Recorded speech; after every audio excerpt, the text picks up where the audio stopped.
Guys, today we're just going to do a quick review of the causes of the Civil War again, and then we're going to talk about how Lincoln used the Emancipation Proclamation to really get the North behind the Civil War, and in my opinion is one of the reasons that the Union won the Civil War.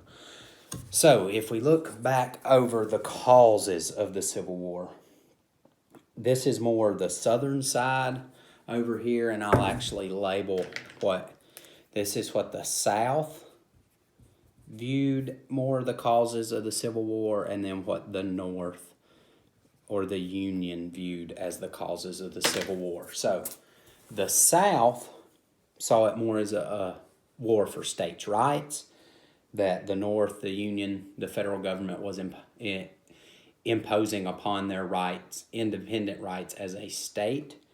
There were high tariffs that were placed on Southern goods, but the South claimed they were not seeing any economic benefit from those tariffs, that all of that money was going to the North for infrastructure mainly. The South also viewed it as a Northern invasion. Most of the battles were fought in the South. The Union Army was coming into Virginia and fighting, or going up the Mississippi River and fighting. So the South viewed it as a Northern invasion. Now, slavery. We all know slavery was one of the causes of the Civil War. That's not deniable.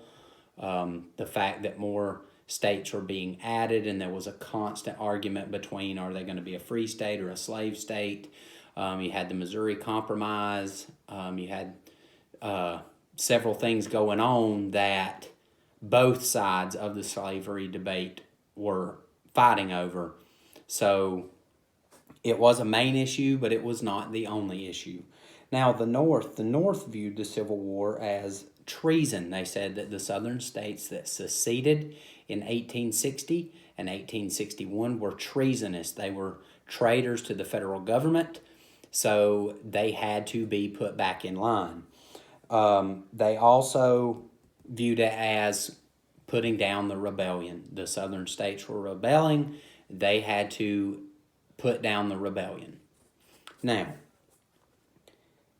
by 1862, towards the end of 1862, summer of 1862, the Southern Army was winning most of the battles.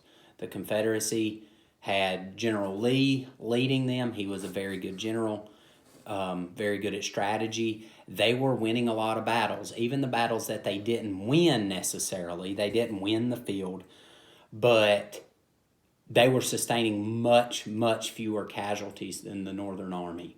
So the Union Army might win a battle, but they lost more troops. They were suffering more losses.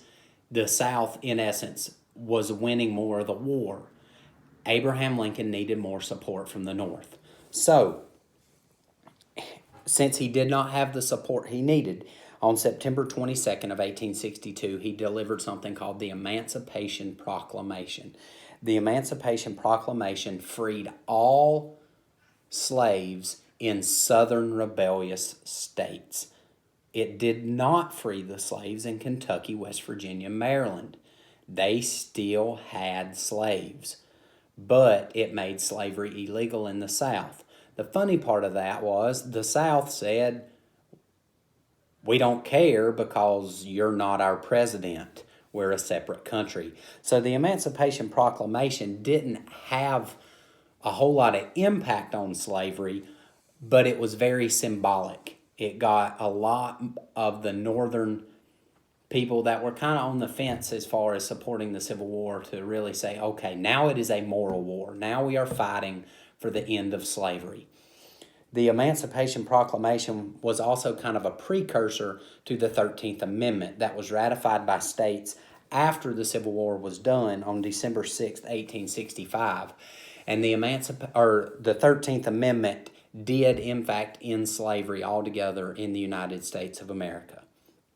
But this is just kind of a quick rundown of how Abraham Lincoln used the Emancipation Proclamation to get Northern support for the war and to boost morale, to get the Union troops to say, you know what, we're fighting the moral fight. We're fighting the good Christian fight to end slavery and to really put down this Southern Rebellion. That was the boost that the Union Army needed in late 1862, early 1863 to shift the tide of the war into the favor of the Union. Hope that helps.